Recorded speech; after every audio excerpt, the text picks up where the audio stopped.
Hello friends, welcome back to my another vlog. ये बहुत ही special vlog होने वाला है। यहाँ सब हम रेडी हो गए हैं जाने के लिए। आज सगाई है मेरे देवर के दोस्त की, तो उसके सगाई में हम लोग जाने के लिए रेडी हुए हैं। लेकिन वहाँ जाने के लिए थोड़ा टाइम लगेगा, तो वहाँ पर कार्यक्रम अभी चालू होने का है। तो हमने सोचा तब तक क्यों ना इस टाइम को भुनाया जाए, और ये टाइम को हमने यूटिलाइज़ किया छिंदवाड़ा की एक बेस्ट प्लेस में, जो कि है ट्राइबल म्यूज़ियम। तो आप लोग भी चलिए मेरे साथ और इन्जॉय करेंगे मिलकर इस सफ़र को। बहुत ही सुहाना सफ़र होने वाला है। आइए चलिए, मैं आपको ले चलती हूँ। तो कुछ 15 मिनट का सफ़र तय करके हम आ पहुँचे हैं एमपी के खूबसूरत शहर छिंदवाड़ा के ट्राइबल म्यूज़ियम में। ये है यहाँ का मेन गेट, जहाँ से हमें एंट्री लेनी है। और ये हम आ गए हैं अंदर। बहुत ही बड़ा एरिया है इसका भी, और यहाँ से आप देख सकते हैं पार्किंग का साइड अलग है, 2 व्हीलर का, 4 व्हीलर का। और यहाँ पर हमने ले लिए म्यूज़ियम में एंटर करने के टिकट्स, जिसके कि मात्र 5 रुपये शुल्क लगा है अभी। अब आगे जाकर वो कह रहे हैं कि इसको हम बढ़ाएंगे। अब चलिए मैं आपको ले चलती हूँ एक सुहाने सफ़र पे, तो चलिए मेरे साथ। तो ये है बहुत ही ख़ास जगह जो कि है आदिवासी संग्रहालय ट्राइबल म्यूज़ियम, जहाँ संजोई गई है भारत की जनजातीय संस्कृतियाँ और उनके अनमोल धरोहर।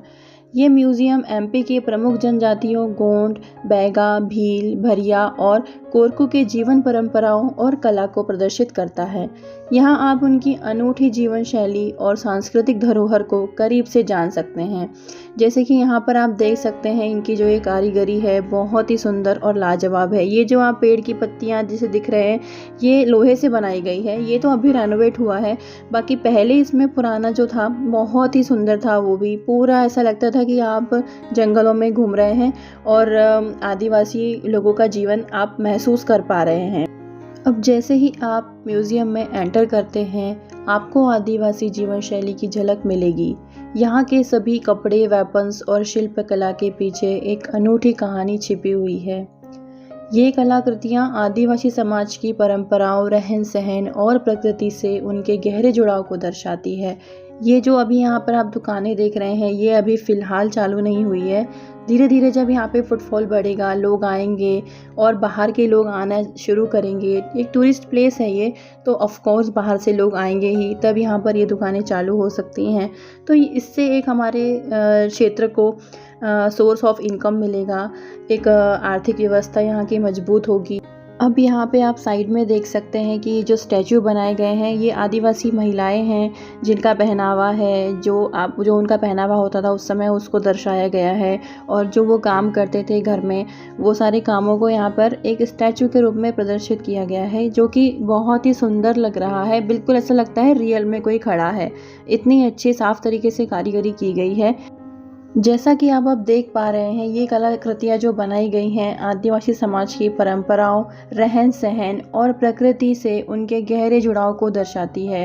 ये सारी चीज़ें उनकी यूज़ की हुई हैं जो यहाँ पर दिखाई गई हैं। इनका रहन सहन, पहनावा जो वो पहनते थे, वो सारी चीज़ें यहाँ पर बहुत ही अच्छे से उन्होंने उभार कर आपको दिखाई है कि देखिए उनका जीवन किस तरह से बीता है।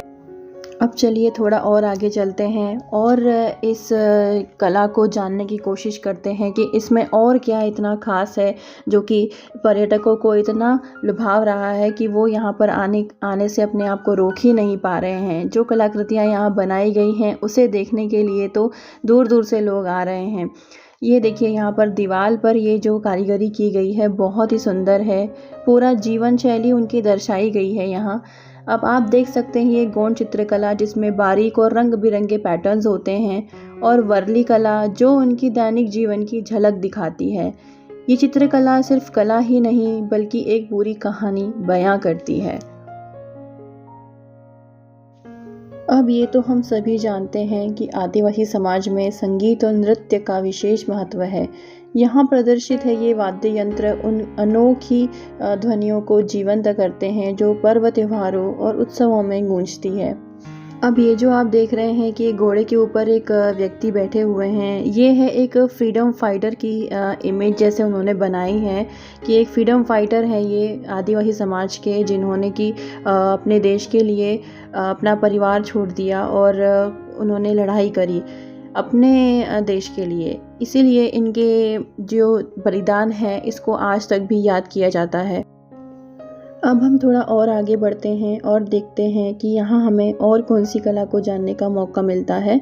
अब हम यहाँ से चलते हैं उस तरफ जहाँ की बिल्कुल नया कंस्ट्रक्शन हुआ है, अभी उन्होंने बिल्कुल न्यू बनाया है। पर बात ऐसी हो गई यहाँ पर कि जैसे ही हम यहाँ पे एंटर हुए, हमने शूज़ उतारे अपने और जैसे ही एंटर हुए तो उन्होंने कह दिया कि सर यहाँ पर तो मोबाइल अलाउड ही नहीं है, आप मोबाइल लेके अंदर नहीं जा सकते, आप फ़ोटो नहीं कैप्चर कर सकते, आप वीडियोस नहीं बना सकते। तो मैं अंदर का कुछ ज़्यादा कैप्चर नहीं कर पाई क्योंकि मैं रूल्स नहीं तोड़ना चाहती थी कोई भी। बाकी और लोग वहाँ पर फ़ोटोज़ क्लिक कर रहे थे, बट रूल्स आर रूल्स ना, तो रूल्स को फॉलो करके चलें तो हम सबके लिए बेहतर होगा। आखिर वो भाई किसी की मेहनत है और हम उसे इस तरह से वेस्ट कर दें, ये तो हमने सीखा ही नहीं है। तो हम आ गए अब अंदर से बाहर।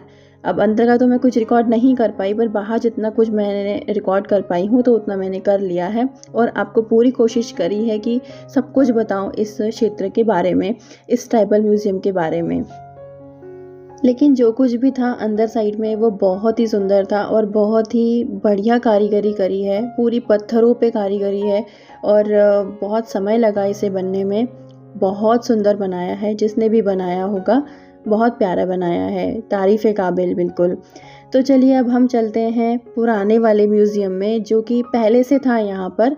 ये जो अभी अंदर गए थे हम, ये नया रेनोवेशन हुआ है, पूरा नया बना है, कंस्ट्रक्शन हुआ है। अब यहाँ पर जा रहे हैं हम पुराने वाले म्यूज़ियम में जो कि पहले से है ऑलरेडी। अब यहाँ पर सारे सामान रखा हुआ है, वही जो पुराना सामान है जो आदिवासियों ने यूज़ किया है अपने पूरी जर्नी में। तो ये हम चलते हैं, वहीं आपको मैं ले चल रही हूँ। चलिए। अंदर जाने से पहले हमने सोचा कि चलिए थोड़ी सी फ़ोटोज़ और वीडियोस क्लिक कर लिए जाएं। यहाँ पर एक अच्छी मेमोरीज़ रहती है हर किसी के पास। आप जहाँ पर भी जाएं, आपके पास एक सेल फ़ोन तो होता ही है, तो एटलीस्ट वहाँ पर आप फ़ोटोज़ कैप्चर ज़रूर करें। ये बहुत ही सुंदर मेमोरीज़ होती हैं जो हमेशा आपके साथ रहती हैं। अब ये आ गए हम अंदर म्यूज़ियम में। अब जैसे ही यहाँ पर एंटर हो रहे हैं तो इन्होंने भी मना कर दिया कि अरे आप मोबाइल फ़ोन अंदर नहीं लेके जा सकते हैं, आप कोई वीडियो फ़ोटोज़ कैप्चर नहीं कर सकते हैं। तो फिर मैं यहाँ पर कुछ रिकॉर्ड नहीं कर पाई, बट मैंने सोचा कि आपको कुछ इनके बारे में बताया जाए। अब यहाँ आप देख सकते हैं इनकी पूरी जर्नी में यूज़ हुए म्यूज़िकल इंस्ट्रूमेंट जो कि इन्होंने अपने पूरी जर्नी में यूज़ किए हैं। यहाँ आप देख सकते हैं आदिवासी नृत्य करते हुए लोग। इन नृत्यों में छिपी ऊर्जा और खुशी आदिवासी समाज की जीवंतता और संस्कृति को दर्शाती है। अब आगे आप देख सकते हैं आदिवासी घर जो प्राकृतिक सामग्रियों जैसे कि मिट्टी, बांस और लकड़ी से बनाए जाते हैं। इन घरों की संरचना पर्यावरण के अनुकूल होती है और यह हमें प्राकृतिक जीवन जीने की प्रेरणा भी देता है। तो हमें भी नेचुरल चीज़ों का यूज़ ज़्यादा करना चाहिए अपने जीवन में। ये म्यूज़ियम सिर्फ इतिहास की झलक ही नहीं बल्कि हमारी समृद्ध आदिवासी संस्कृति का एक अनमोल खजाना है। यदि आप एमपी आए तो इस म्यूज़ियम को ज़रूर विज़िट करें, ये बहुत ही बढ़िया आपके लिए प्लेस हो सकता है घूमने के लिए। अब मैं यहाँ पर आपको दिखाती हूँ पूरा एक ओवरव्यू जो कि यहाँ पर बनाया गया है। ये वीडियो को यहीं हम एंड करेंगे। मैं उम्मीद करती हूँ कि आपको ये सफ़र पसंद आया होगा। अगर आपको ये वीडियो अच्छा लगे तो इसे लाइक करिए और शेयर करिएगा एंड चैनल को सब्सक्राइब करिएगा ताकि मुझे और भी ऐसे वीडियोस बनाने का मोटिवेशन मिलता रहे। मैं आपके लिए और भी ऐसी ही अच्छी प्लेसेस की वीडियो लाती रहूँगी जो कि आपको पसंद आए। आप मुझे कमेंट सेक्शन में ज़रूर बताइएगा आपको ये वीडियो कैसा लगा। Thank you for watching.